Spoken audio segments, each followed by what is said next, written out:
Also, if you could mute your phone, that would be super helpful for us because we're getting some feedback on our end. Thank you. That was magic. I appreciate that. Our speakers today are Brandon Miller, private wealth advisor and the founder of Brio Financial Group, as well as Matt Beck, vice president and financial consultant for American Century Investments, who will be sharing key insights on today's investment outlook and what we might expect through year end. Matt joined American Century in March of 2011, and prior to that spent 10 years at Charles Schwab, most recently as managing director of the Southern California region. His experience at Charles Schwab, including consultative sales to CIOs, owners, and principals of large RIA firms. Prior to his tenure at Charles Schwab, Matt was Director of Business Development for the United Way of Minneapolis, where he partnered with CEOs and executives of national corporations for corporate giving. And now I would like to turn the call over to Matt. Thanks, Sam. Good afternoon, everyone. We're going to have a lot to cover today, and we've set it up in somewhat of a fire chat style. So Brandon and I are going to be going back and forth on some high-level pieces to what we're experiencing in the economy now, as well as the markets. Hopefully everyone has the deck in front of them on their computer screen. We have a few slides we're going to be going over, but we're going to try and make this as conversational as possible. As Pam indicated, I've been with American Century for the past 8 years, going on 9 years.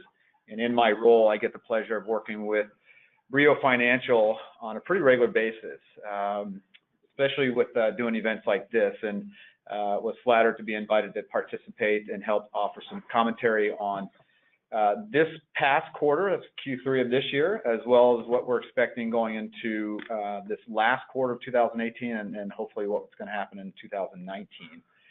So we do encourage questions. There is instructions on your screen. We're getting a screen set up here. Hopefully everyone can see the title page called Investment Outlook Q3 2018. And I'm going to move toward the next page here. I'm going to interrupt please, Brandon, on that. Sorry, this is Brandon Miller. Of all the folks that we kind of work with and our partners behind the scenes, Matt is one of the very few folks who are capable of seeing the big picture, drilling it down into the minutia, and then being able to take that as to what's relevant to our clients and how it really impacts them. So I know it's a little harder in this format to really do the Q&A session, but I'm going to be trying to do my best to answer the questions that I think you all would be asking. But whatever I'm not asking, I would love it if you all could email those questions in to Pam, and we'll be going through those as we come along. Because Matt is one of our best resources, and so I do want to use him while we have him. Oh, thanks, Brandon. And we're probably planning about 30 minutes for initial Q&A, but if we have an email that comes through Pam's email with a question, we'll definitely take a timeout. And yeah, we're going to try and keep this relatively high level because we do have a number of different participants on the call that have various backgrounds on investing in the economy. So we want to try and make this as holistic as we possibly can. Okay, why don't you dive in? All right. So on the first page here, just some high-level things. Let's take a quick review of the quarter that we just experienced, just ended a few days ago. Then we'll look at some of the global macroeconomic outlook components. On here, we've got the global economy, inflation, monetary policy, and interest rates. There are a ton of moving parts that we're all seeing and hearing in the media. And sometimes it's hard to really shift through the noise that we're all feeling and experiencing. So hopefully on today's call, we'll kind of get through some of that clutter, if you would, and just really kind of get into what's relative and what's important. And then, the investment outlook, global equity and global fixed income will kind of be the two overriding themes, if you would. How's that? Okay, sounds good. You want to start with, we're going to go to page 3 here.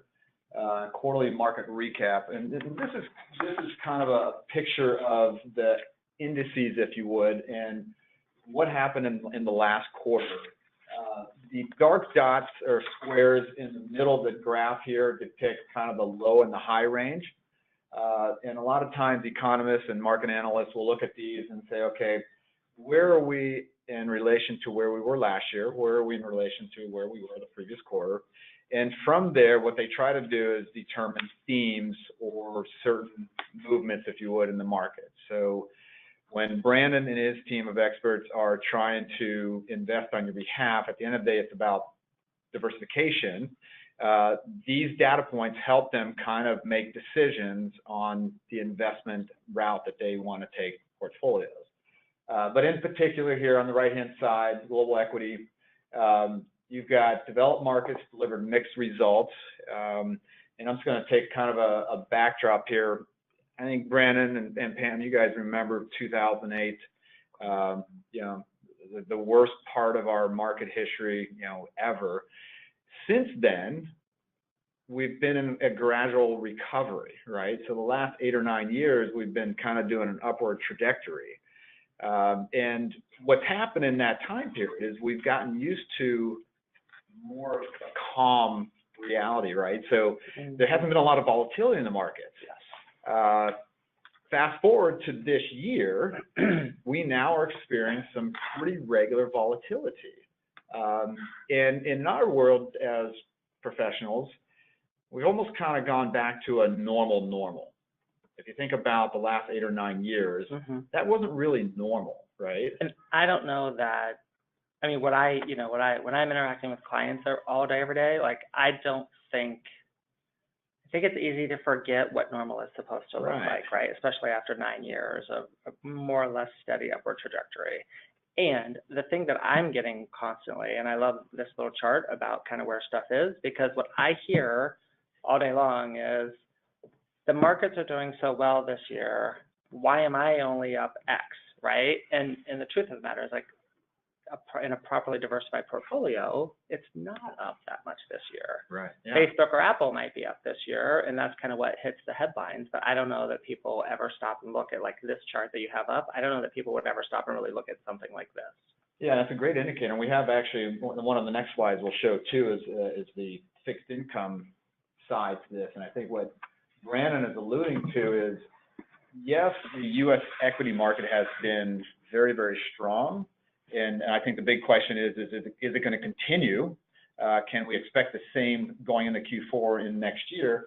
But what about fixed income? Why is fixed income not performing so well right now? What's going on there? So in a balanced portfolio, like Brandon said, you know, you can buy the S&P all day long and be up that percent. But in reality, they're protecting you for these volatile markets that we're now experiencing.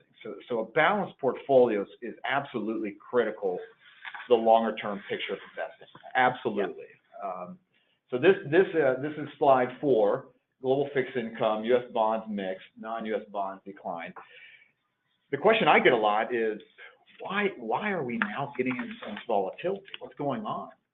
And in a broad picture, we've got a couple things going on. We've got tax reform, right? What's not going on? Yeah, what's not going on, exactly. There's so much going on. It's like, can we have some peace of mind here? We've got trade disputes with China. We've got some differences in what Jerome Powell, the Fed chair, is wanting to do versus what the pundits and the critical thinkers out there are wanting him to do, and the Fed.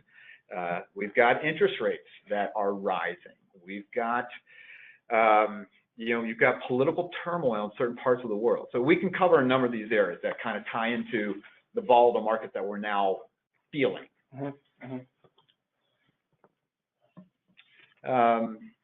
All right, let's move forward to slide 5. We're going to talk about macroeconomic outlooks. And again, as I mentioned in my earlier comments, what we're trying to do is pick out themes. You know, I think a lot of investors say, okay, it's great to look where we've come from, but what about where we're going? What are we seeing? And we always do have to go back to kind of get some perspective on where we were in order to kind of map out the next kind of iteration of the markets, if you would. Okay. Global economy. Let's dive in here.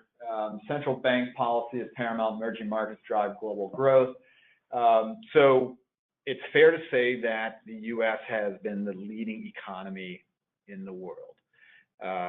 What's different now, though, is the related economies, the global economies. Let's take the Eurozone, you take Japan, you take emerging markets, whatever economy out there. Since 2008, they were more of in a synchronized fashion because all boats are lifted when the markets are rising, right? So you had some commonalities around the globe with the markets going up.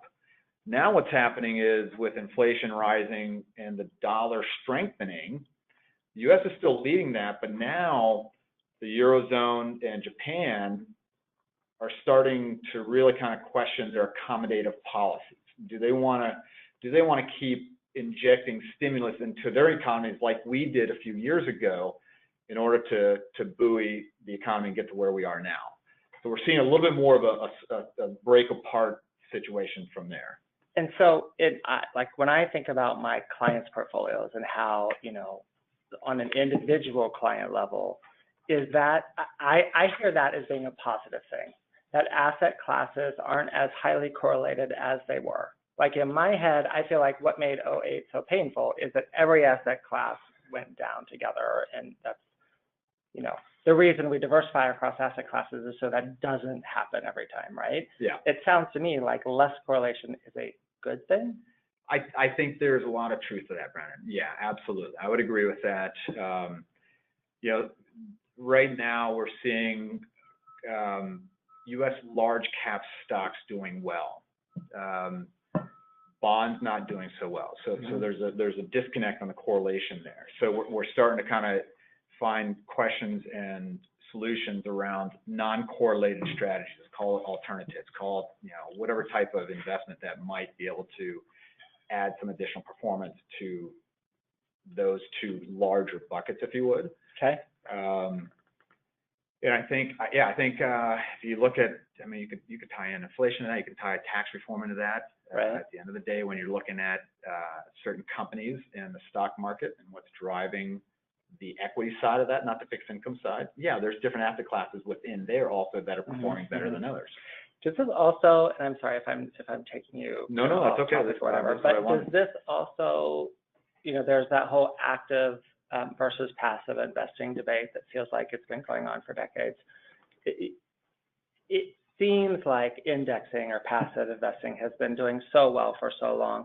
Is that simply because all markets were going up for the past decade? And if for the past 9 years, whatever, is now the time to start looking more at active? It's a great question. And I would say yes for the majority of investors. The way we look at it, and we are active managers, the way we look at it is there's a place for both active and passive in a portfolio. So let's just put that on the table. Passive investing tends to be more rear mirror looking. And if you're buying the S&P 500, that's an index. So passive equates to indexed investing. So as we were talking about before, since 2008, the market has done nothing but gone up gradually. So investors have done very well from a passive standpoint. Now, with the transition where we're experiencing the volatility in the markets, active managers navigate proactively. So they look at what's coming and say, okay, now we have to make some smart decisions from a risk standpoint and from a opportunity standpoint. So my argument might be, it's always good to have both in your portfolio. And then depending on where we are in the marketplace, especially now, I might encourage investors to say, okay, if you've been passive and indexing, now could be the time to start graduating off of that, around that, into more active investing. Yeah. Absolutely. Okay. Does that help? Yeah. Yep. I just figured, given what you were talking about in terms of like where, the divergence of asset classes and how it's a little bit more complicated, you got to do a little more thinking around investing today than maybe the last 9 years. Yeah, and there's no silver bullet in this market. This is a very unusual market that we're experiencing. Never before have we experienced an 8 or 9 year full run. Yeah. And when we talk about going back to the normal, volatility is normal for the market. So volatility is actually healthy for the market. We have to have pullbacks every now and then. Like this week, the markets have been really down. I've got investors saying, "Oh my God, is the sky falling?"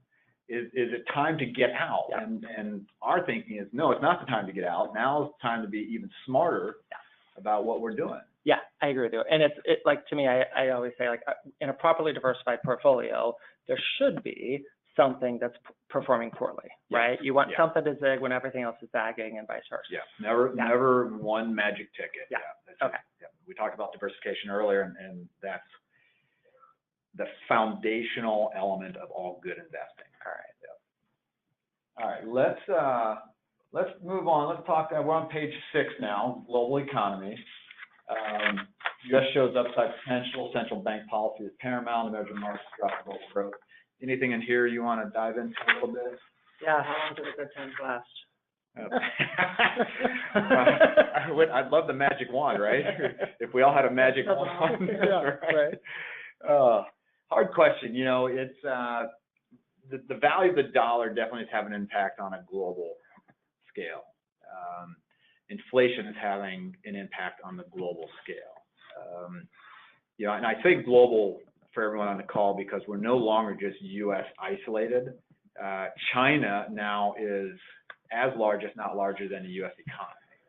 Even though they're still defined as an emerging market country, the reality is when China sneezes, we have to pay attention.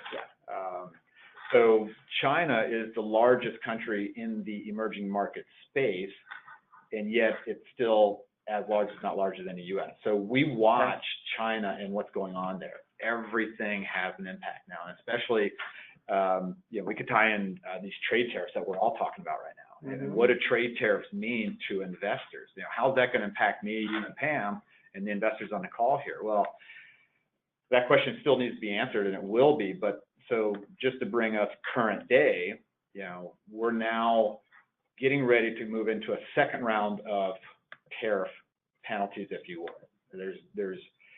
There's good and bad with this, but the good is that both the U.S. and China now have agreed to continue talking through these tariffs as we go forward. We don't know what that looks like or feels like, but in the meantime, the initial round of tariffs have hit a lot of parts of our economy in an interesting way. If you look at industrials, companies that produce airplanes, companies that farmers and soybeans, you know, materials. What's that? Ford, yeah. So there's a lot of moving parts that already feeling the impact of trade tariffs. Too soon to be, you know, determining, okay, is this really good? Is you know, the path we're going down the right path? We don't have that answer yet. What we are seeing, though, even alongside of the trade tariffs, is tax reform for corporate America here has benefited companies to a decent degree. Like how much? How helpful is that? Can we put that in perspective? Sure. So it's going to vary industry to industry. I've got an example. One of the examples I wanted to share with you is around HSA. Let me find my example here. I guess where I'm going with this is, depending on how large the tax benefit was for that company, what they do with it is where it makes the difference. Okay. In other words, are they taking the tax benefit and spending it on hiring?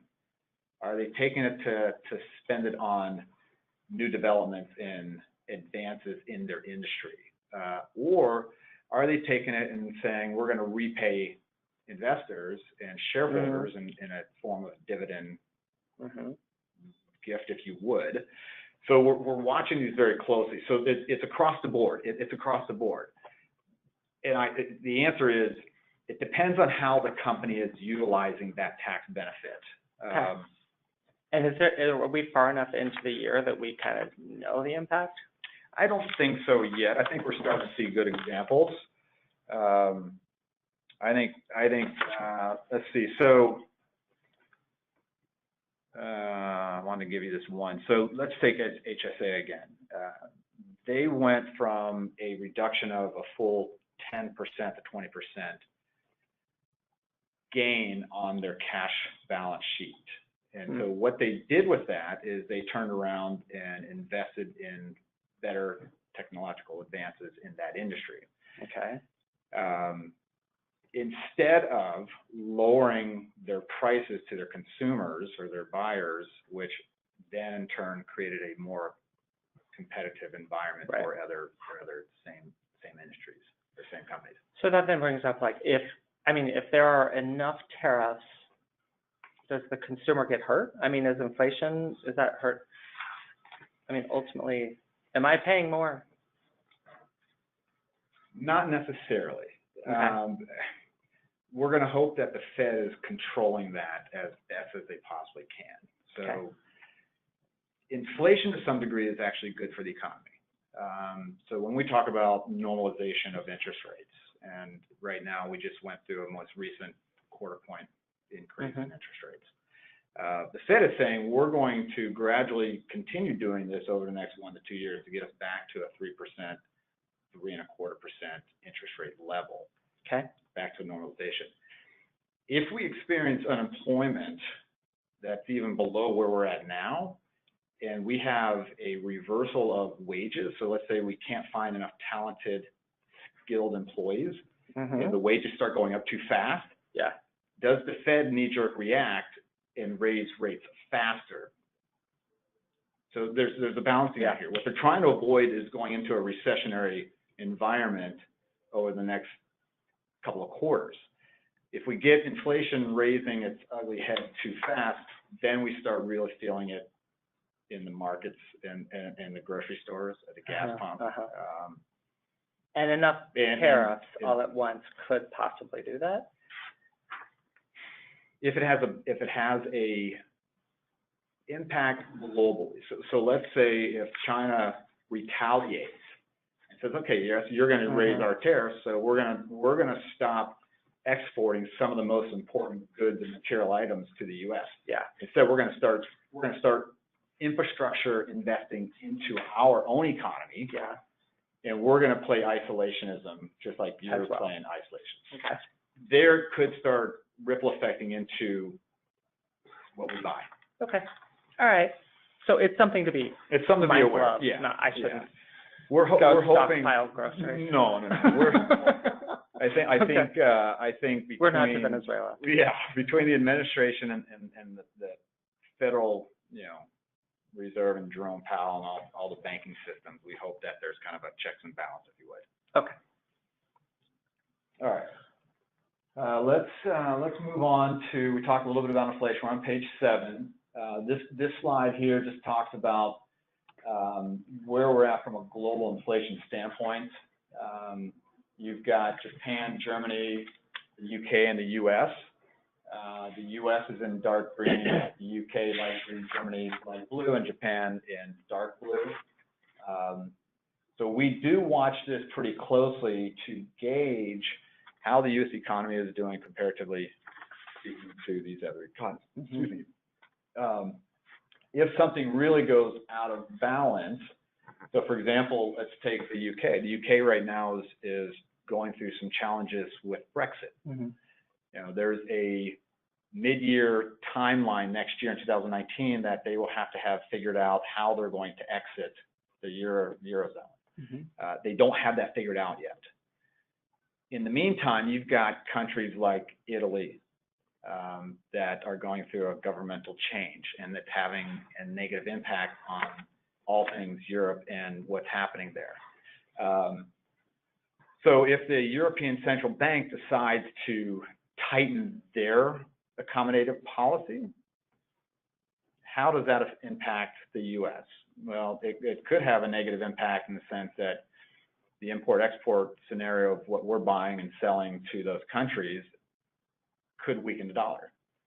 If the dollar weakens, then we're in a whole different ballgame. Right now, the dollar is pretty strong based on those economies really trying to inject stimulus into keeping them afloat, if you would. All I hear when you say a strong dollar is that I should go to Europe. All right, well, let's talk about that. Now's the time for me to buy my Spanish villa. No, but it is the time to be aware of U.S. equities versus what's happening in the international world, in the international market. So there's a lot of talk right now on the street that U.S. equities are overpriced.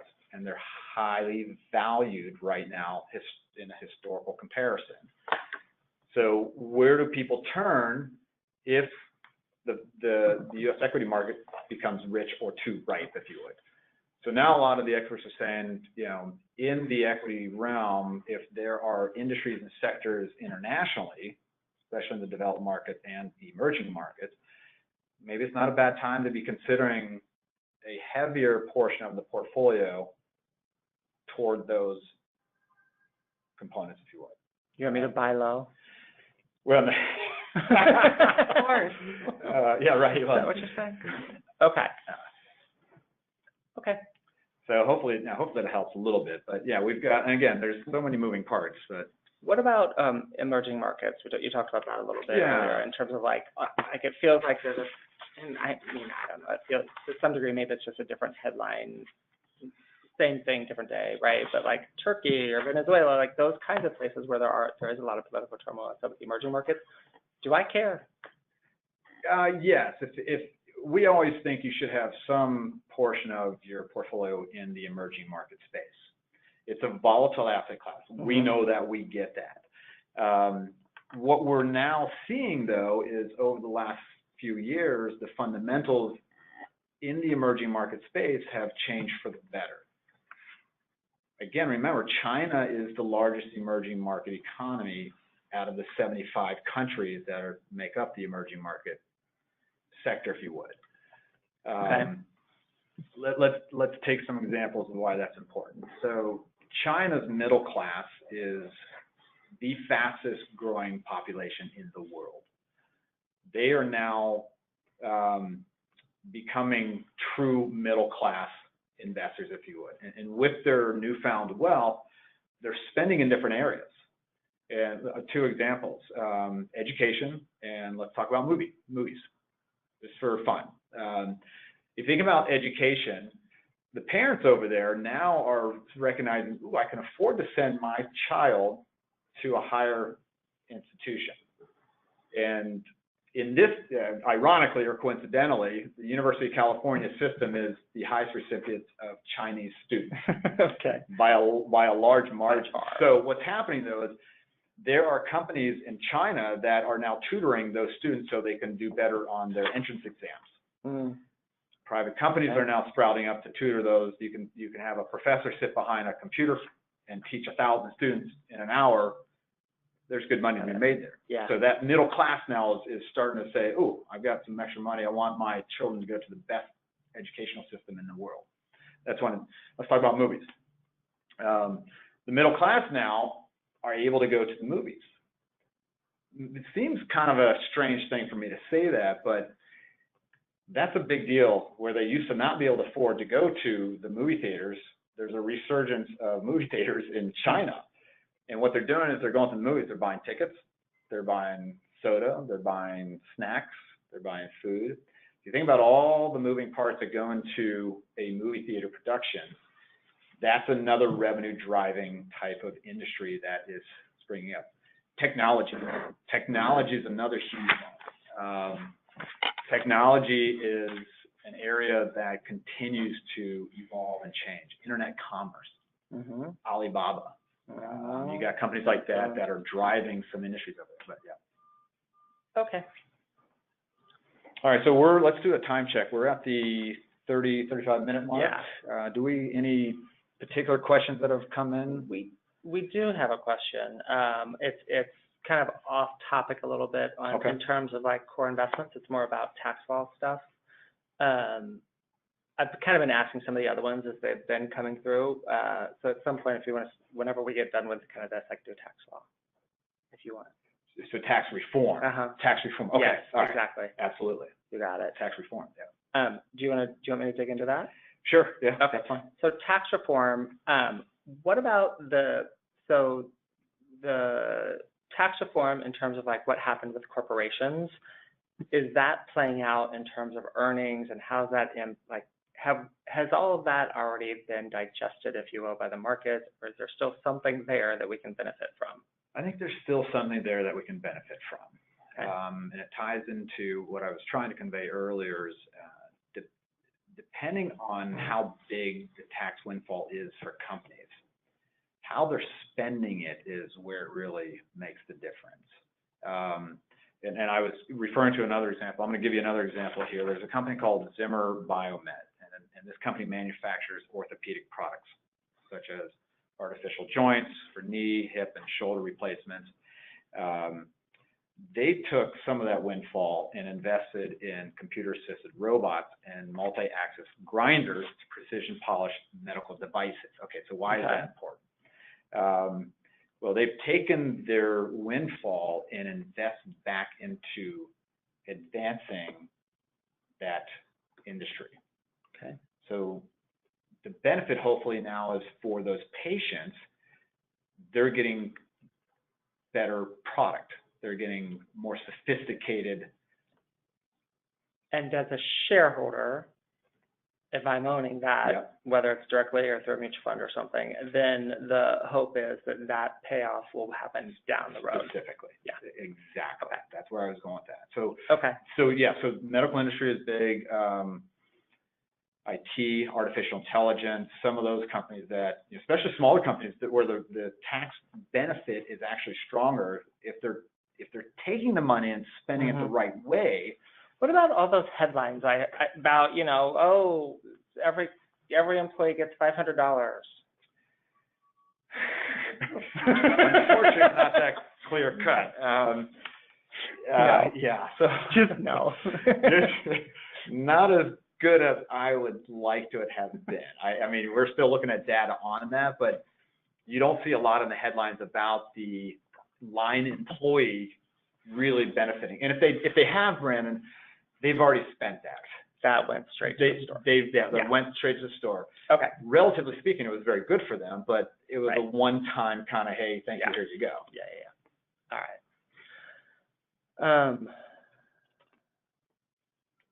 I'm just going to forward here, while you're. You have talked about interest rates, right, a whole bunch. Certainly we can talk about the impact to the investments themselves.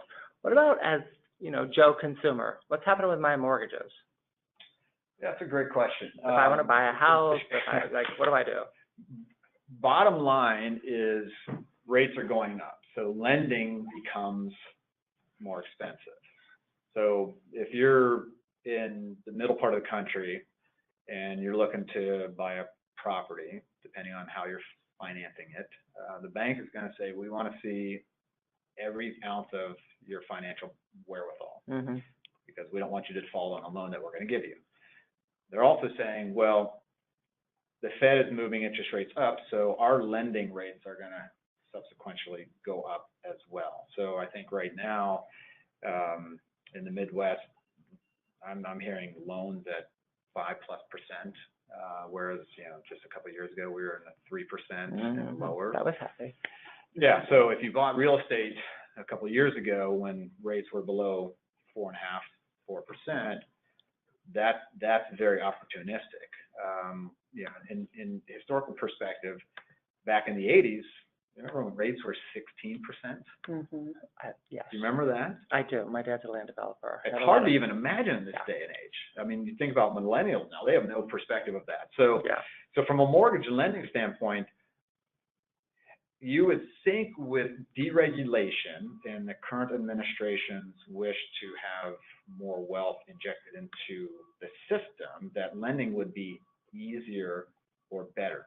I don't see it. I don't see it. I think we're going to continue going up. Real estate at one point was a good inflationary hedge. That's starting to come back now. That's starting to pull back a little bit. So real estate, now, if you're asking me about mortgages and is real estate a good consideration for a portfolio? Absolutely. I think it's a good diversifier. We've been talking about diversification here. So I think real estate, if invested properly, can be healthy for a portfolio. Okay. What else do we need to do? Well, we're getting close to the end here. We're on page 10 here. I was just going to share some general themes on fixed income. We got questions on treasuries.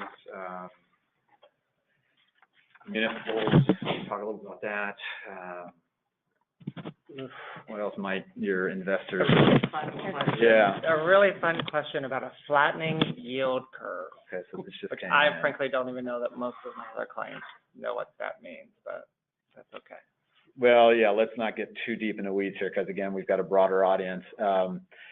So the long and short here is, if right now we think the yield curve is going to continue to flatten, and that's okay. If the yield curve starts to invert, that may not be so good, because that could lead to inflationary challenges, that could lead to wage challenges, i.e. recession at some point down the line. So we've been talking about Jerome Powell and the Fed, and what they're trying to do with the central banking system is to keep it in check, raise the rates gradually, not too fast, not too slow, but in lockstep with unemployment, in lockstep with wage inflation, all the things, all the data points like consumer CPI, all the data points that they look at that are key components to preventing us from going into another recession. Sometimes that's not easy to do, but if you take everything that we've been talking about, U.S. equity has been on a great run. Interest rates are rising. We've got some political turmoil. We've got trade tariffs. We've got tax reform. We got midterm elections coming up. So there's a lot of moving parts. Like we said at the beginning of the hour, it's just too much to cover on this call. But yeah, it's not an easy answer. So when you think about, all right, next year, say it's 2019, 2017 was obviously a banner year. 2018, mixed bag thus far. Do we have thoughts longer term in terms of expectations? Yeah, there's a couple different thoughts. And this, sorry, I know I'm interrupting, apologies, but I've had a couple of questions lately where it's like, well, 9-year bull market, clearly it's time to, take my chips off the table and stuff them under the mattress. Do I do that? Do I convert everything, sell everything to cash? I don't think so. I think the answer to that is asset allocation and reallocating and rebalancing the portfolio to try to accommodate these trends that we're talking about. So I think what Brio Financial does very well from the investment side is they actually do look at these macro themes, and when they're customizing portfolios for their investors, they're saying, okay, should we start thinking about value stocks instead of growth stocks? Should we be thinking about large cap versus small cap? Should we be thinking about different parts and different sectors within the equity market? And then on the fixed income side, should we be thinking about shortening the maturity of our fixed income portfolio? So there's no real easy answer, but the question I think is no, now is not the time to get out, because the time to recovery when you get out of the market is, 10 times as hard to make up when you're out of the market. And I'm getting a note here that the market is now down 736 points, and that's just no fun. But in all perspective of history, these dips, these pullbacks, call them corrections, anything below a 10% or above a 10% is a true correction, we feel are actually healthy for the economy. You just can't have a 7 or 8 year, 9 year bull run and not expect some pullback. That's just not realistic. So there goes, again, back to your point, Brandon, about diversification. Yeah. So 2019, you asked me about that real quick, and we'll wrap up here. We think the U.S. economy is on a track to get to 3 to 3.25 from a GDP standpoint. That's kind of taken all the basket of goods, if you would, from the biggest, benefit, or not benefit, but kind of the bellwether, if you would, of the U.S. economy.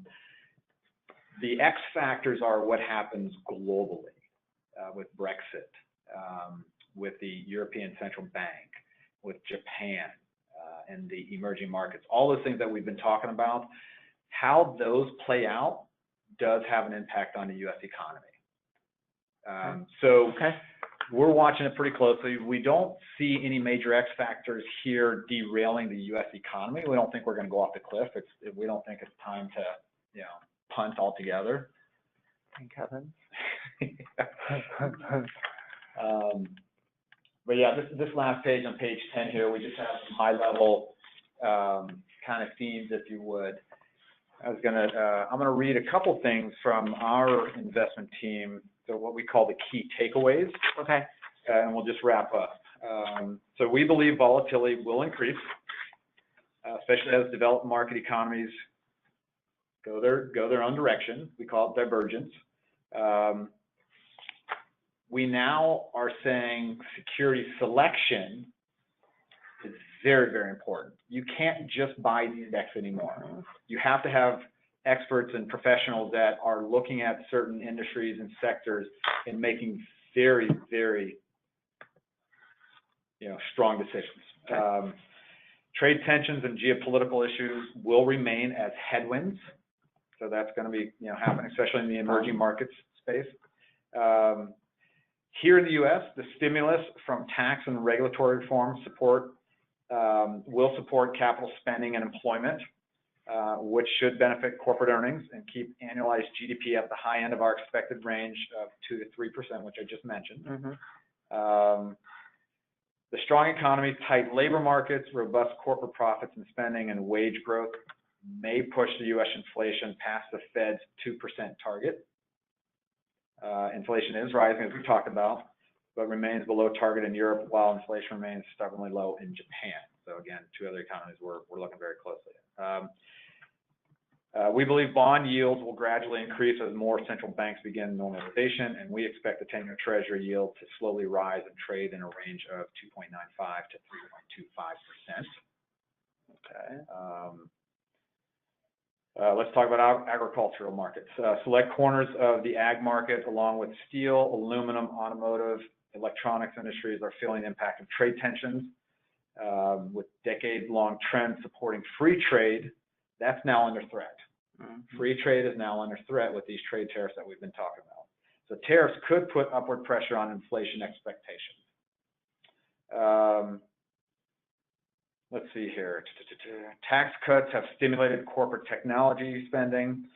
We're watching for companies that reinvest their tax windfalls in initiatives that go beyond just keeping the lights on, to include projects which improve their competitive position. You heard me talk about the example that I gave you. And then finally, the same technology that enables companies to be more competitive is finding its way into investment portfolios as asset managers use big data and artificial intelligence to inform investment decisions. So what we didn't cover on here is some of the more popular themes: artificial intelligence, big data. Now your data and how you're getting data is a huge piece to all things investing. So, but hopefully that helps. Hopefully we covered a lot of ground in a short period of time. Just can't cover it all, but it was a fun dialogue back and forth. So Pam, thank you. I want to thank you so much, Matt, for all your insights, and Brandon, of course, for steering us and what's relevant for our client portfolios, and kind of distilling all this information for us on how we can serve our clients better with so many moving parts in the economy. I was just going to say real quick, if there are, if this brought up other questions or other lingering things that people need answered, just email, your individual advisor or any of us over at Brio, and we'll get you those answers. Exactly. I want to thank everybody for joining us today. We really appreciate it. And just as a quick reminder, we are going to be hosting a Medicare Lunch and Learn here in our office Friday, October 26th from 12:30 to 2. Invitations will be going out soon, so please keep an eye out for that. And with that, we're going to conclude today's call. All right. Thank you, gentlemen. Thank you, Matt. You bet.